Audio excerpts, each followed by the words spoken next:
Mari kita berdoa. Terima kasih Tuhan untuk hari yang indah, hari yang luar biasa. Jadikan hari ini hari berkat, hari mujizat, hari damai sejahtera, sukacita. Biar hari ini menjadi hari yang luar biasa bersama dengan Tuhan. Semoga kami mendengarkan firman Tuhan, urapi kami dengan urapan kuasa Roh Kudus. Berikan hikmat bijaksana, akal budi pengertian.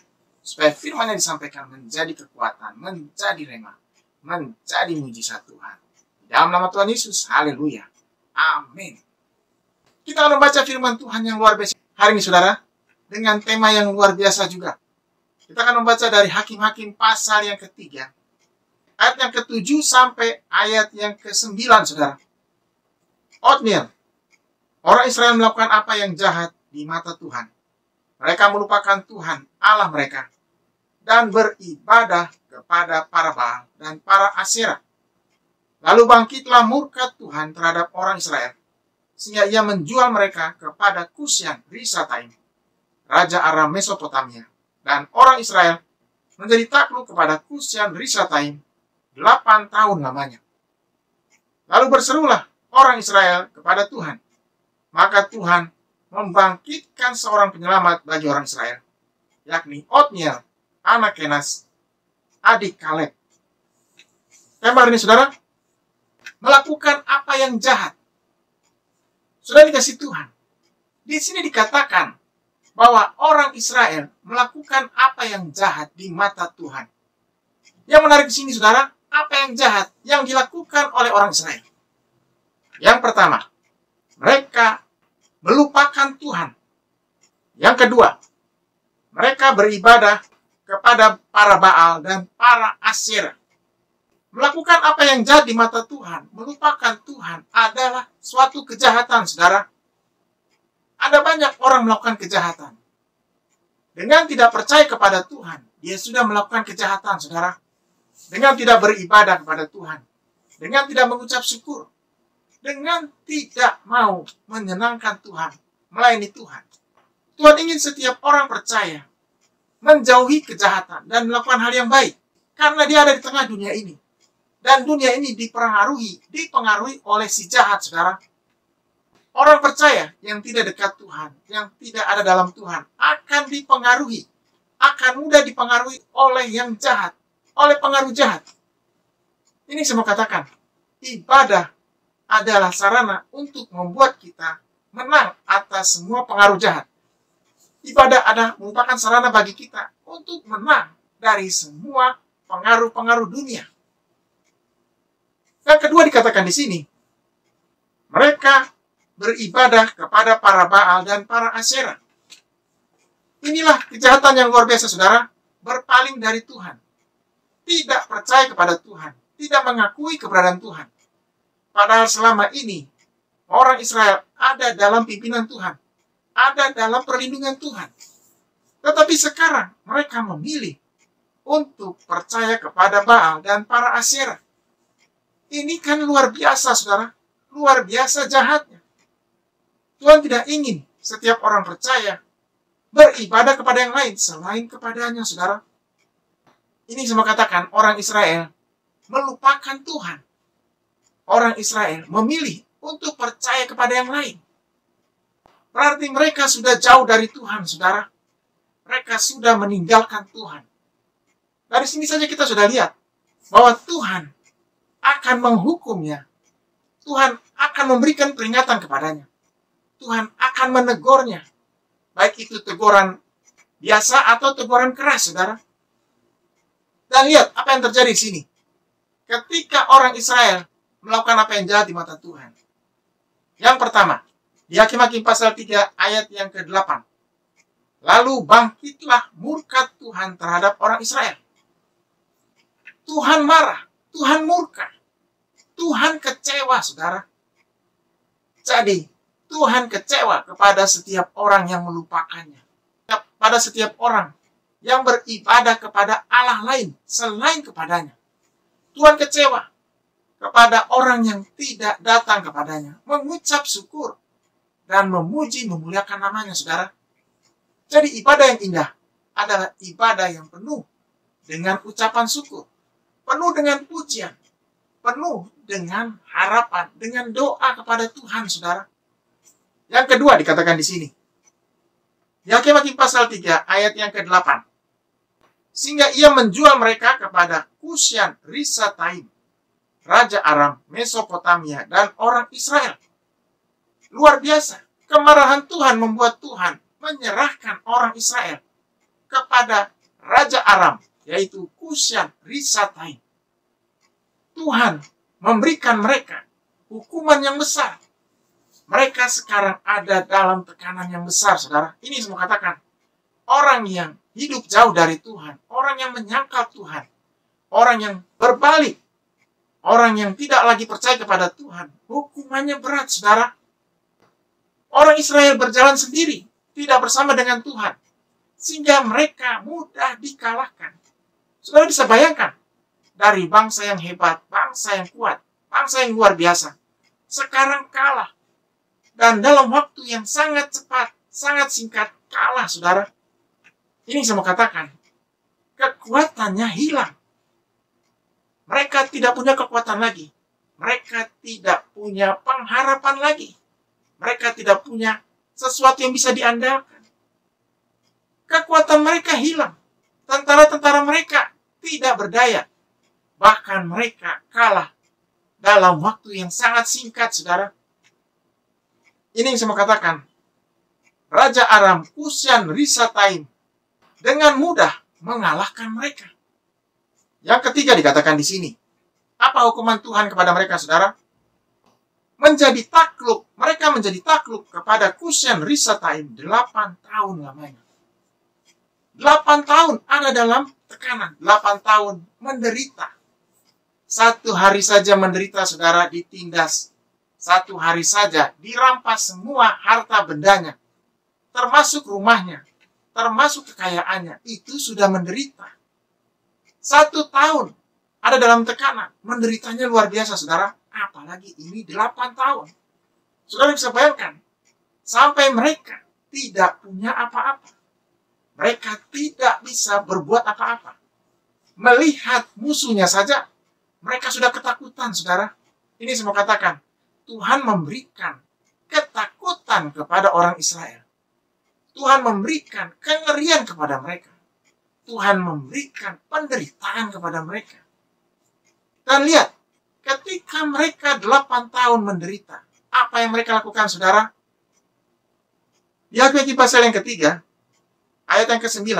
Lalu berserulah orang Israel kepada Tuhan. Akhirnya mereka sadar. Jadi mereka sadar setelah 8 tahun. Pertanyaannya, berapa lama kita sadar, saudara?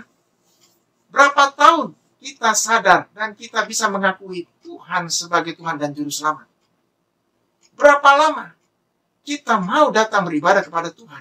Akhirnya sadar dan mau beribadah, mau datang dan memuji Tuhan, saudara. Berapa lama? Saudara bisa menjawabnya. Saudara pasti punya kesaksian, pasti punya jawabannya, saudara. Ini yang saya mau katakan, berbahagia orang yang akhirnya datang kepada Tuhan. Berbahagia akhirnya orang yang kembali kepada Tuhan. Berbahagia orang yang akhirnya berseru kepada Tuhan. Berseru itu artinya memanggil nama Tuhan, saudara. Bukan sekedar datang ibadah, tapi memanggil nama Tuhan.